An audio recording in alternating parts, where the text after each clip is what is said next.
वो बंदर ही क्या जो गुलाटी ना मारे भाई लोगों। सब कुछ ठीक चल रहा था, विकेटलेस सेशन जाने वाला था, लेकिन भाई लोगों ऋषभ पंत रन आउट हो गया। सबसे पहले तो तालियां उस ऋषभ पंत की पारी के लिए जो उसने 74 रनों की खेली। उस ऋषभ पंत के लिए तालियां जिसने 141 रनों की पार्टनरशिप में अपनी हिस्सेदारी डाली। उस ऋषभ पंत के लिए तालियां होनी चाहिए रोना रप्पा छोड़ के रन आउट का, कि भाई वो इंजर्ड होने के बावजूद भी इतनी जिम्मेदारी के साथ खेला है। ऋषभ पंत तो बहुत लोगों के लिए गैर जिम्मेदार है, ईगो है उसके अंदर। तो एक दिन मुझे खुद मैसेज आया था, कर भैया ऋषभ पंत को ना अपनी ईगो को हटा के खेलना चाहिए है। ओ भाई, ऋषभ पंत को कुछ मत कहो, वो ऐसा ही करता है। जब जो करेगा इसी एटीट्यूड से करेगा। वो आपको मैच हारा हुआ भी इसी तरीके से जिताएगा। बना बनाया मैच हो सकता है, वहां से पिल के भी, वहां से आउट होके भी आ जाए, वो सारी चीजें हैं। जो मैच बिल्कुल ड्रॉ नहीं हो सकता वो वहां से निकाल के लेके आ जाए, वो जिता दे, मतलब पलटी मरवा दे। और ऋषभ पंत ने आज भी वही किया है।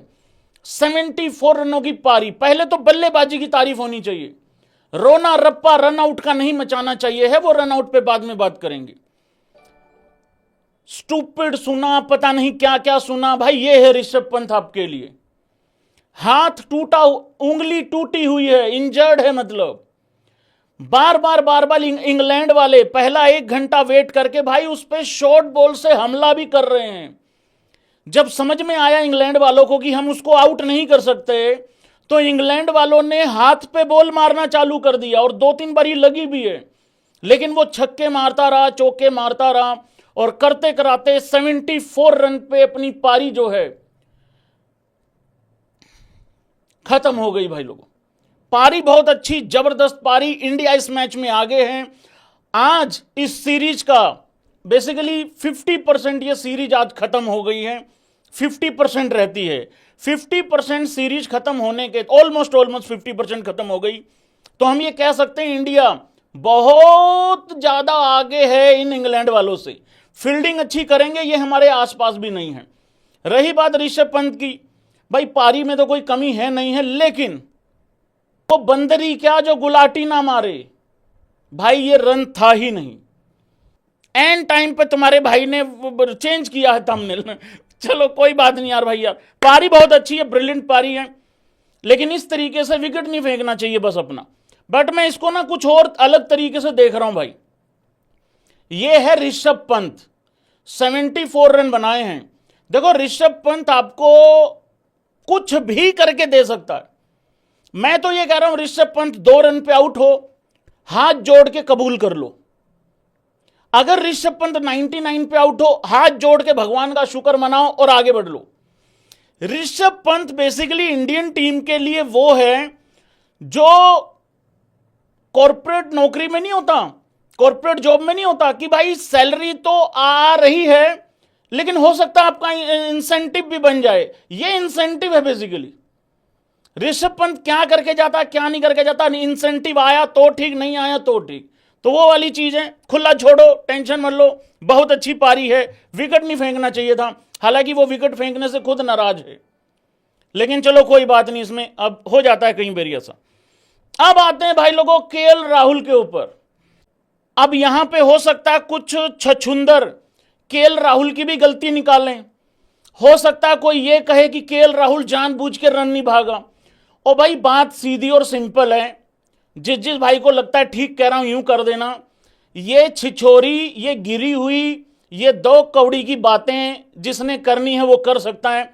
सच्चाई ये है कि रन था नहीं, वहां पे कोई भी भागता वो आउट हो ही जाना था। कोई भी भाग, एक बंदा रन आउट होना ही होना था। रन था। मैं ये कह रहा हूं ना यार, देखो बात सिंपल है। मैं पूरा सेशन डोमिनेट कर गया हूं ऑलमोस्ट, तो मैं उस 1 रन के लिए अपनी विकेट खोऊंगा क्यों, मुझे ये बताओ। और ये जो कॉम्बिनेशन था ना, 141 रन की पार्टनरशिप हुई है बाय द वे। ये कॉम्बिनेशन बहुत जबरदस्त चल रहा था राहुल का और अपना पंत का। ये बेसिकली पुजारा और ऋषभ पंत का जो कॉम्बिनेशन था ना, ये बेसिकली एग्जैक्टली वैसा ही चल रहा था। अभी केएल राहुल 98 रन पे खड़ा है, मुझे लग रहा है वो 98 रन के लिए तारीफ होनी चाहिए और तालियां बजनी चाहिए। 171 बॉलें खेली हैं। देखो राहुल का सीधा सिंपल है, 250 बॉलें मिनिमम खेलनी पड़ेंगी इस टेस्ट मैच में। 387 रन बनाए हैं इंग्लैंडियों ने। हमें लीड लेनी है, हम लोगों को 20-30 रन की लीड नहीं, ना ही 20-30 रन पीछे रहना है। लीड लेनी है कम से कम 80-90-100 रन की, तब, क्योंकि चौथा हमने खेलना है और राहुल वो चीज बेसिकली कर रहा है। मैं आपको सीधी भाषा में एक बात बता देता हूं, राहुल की और पंत की ये जो पार्टनरशिप है 141 रन की, ये बेसिकली मैच विनिंग पारी साबित हो सकती है आगे चल के, क्योंकि हमारा जो तीसरा विकेट है 107 रन पे गिर गया था। उसके बाद हो सकता है भाई पंत, क्योंकि इंजर्ड था, हो सकता है पंत आते ही आउट हो जाता, फिर क्या कर लेते। इस मैच में अभी तक दो ही लोग हैं जो अपना कंट्रीब्यूशन नहीं दे पाए, वो है यशस्वी फिलहाल, और एक है शुभमन गिल। शुभमन गिल ने तो बहुत अच्छा खेला है ऑलरेडी इस सीरीज में, बड़ा लाजवाब खेला है। अभी 1-2 पारी और, मेरे को तो कोई तकलीफ है नहीं अगर वो 1-2 पारी में और फेल हो जाए, क्योंकि दूसरे लोग रिस्पॉन्सिबिलिटी लें। एक ही बंदा थोड़ी हर मैच में आगे 150 बनाता रहेगा। तो अगर एक बंदा इतना अच्छा खेल रहा था और जब बाकी फेल हो रहे थे, तो अगर वो अब फेल हो रहा है तो बाकी लोग अच्छा स्कोर करें, बड़ा स्कोर करें। तो वो वाली कहानी है। रही बात, देखो भाई करुण नायर के लिए ना मार्केट में बहुत ज्यादा शोर मच रहा है। देखो यार बात पता क्या है, करुण नायर का जो 30 है, 31 है, 40 है, ये ठीक है, अच्छा है। कई बार लगता भी है आगे आगे आ गया, करुण नायर का शतक आ गया, बस आने वाला है। हो क्या रहा है ना, यहां पे इतनी अच्छी, मतलब ये तो चलो थका हुआ विकेट है, स्लो है, लेकिन फिर भी बल्लेबाजी के लिए अच्छा विकेट है, मतलब रन बनाए जा सकते हैं। तो यहां बड़ा स्कोर करना है। जैसे ऋषभ पंत कर गया ना इंजर्ड उंगली से, भाई वो बंदा इंजर्ड हाथ से 74 कर गया। तो इस तरीके की पारियां खेलनी है, तो बेनिफिट उठाना है। ऋषभ पंत ने सबसे ज्यादा तो नहीं, लेकिन महेंद्र सिंह धोनी की, बाहुबली धोनी की बराबरी कर लिए भाई लोगों।